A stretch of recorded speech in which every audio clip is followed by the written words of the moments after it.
Nabízím Škodu Superb v nejvyšší výbavě, 2 litr 200 kW, 4x4 DSG 7stupňové. Je to už faceliftový model. Je to rok výroby 2019, je to aktuálně 188. První majitel z Rakouska, je tam plná servisní historie. Ve 120 000 jsem to pořídil já. Servisní historie, tam se vlastně každých 15 000 dělal motorový olej, každých 60 000 převodovka, rozvodovky, Haldex, včetně čištění. Je to mechanicky naprosto v pořádku. Motor je bez problémů, bez vad, jede hladce, krásně. Oproti předešlý 206 kW verzi má tohle asi o 1,5 litru nižší spotřebu, protože motor je víc uspůsobený na tu spotřebu, plus je tam ta 7, takže dá se s tím jezdit běžně za 6,5 až 7 litrů v rámci předpisů. Svěžnější jízda kolem 8. V rámci servisu byly dělané také přední i zadní kotouče destičky, originální. Všechno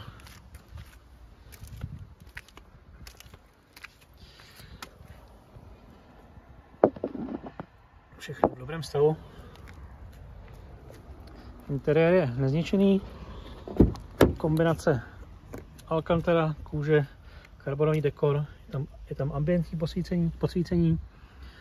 Jsou tam nový koberečky gumový. Sedačky jsou nezničený.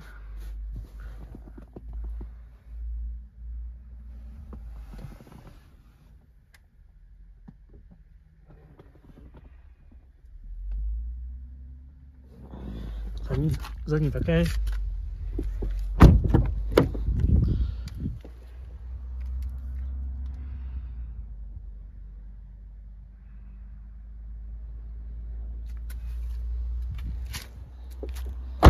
Samozřejmě má to už 6 let starý auto, má to nějakou kosmetiku, ale nic vážného. Tu trošku nakládací hrana. Auto má malinkatý důlek.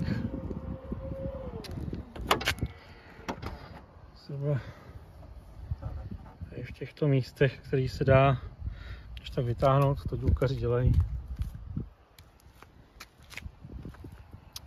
A co se týče nějaký další kosmetiky, tady už asi jenom tohle. Jinak je to auto ve velmi dobrým zachovalém stavu. Nemá to panoramu, která je dost problematická, takže to ušetří dost problémů. Má to adaptivní světlomety.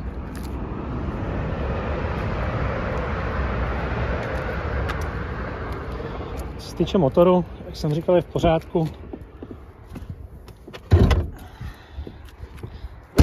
V motorovém prostoru všechno suchý.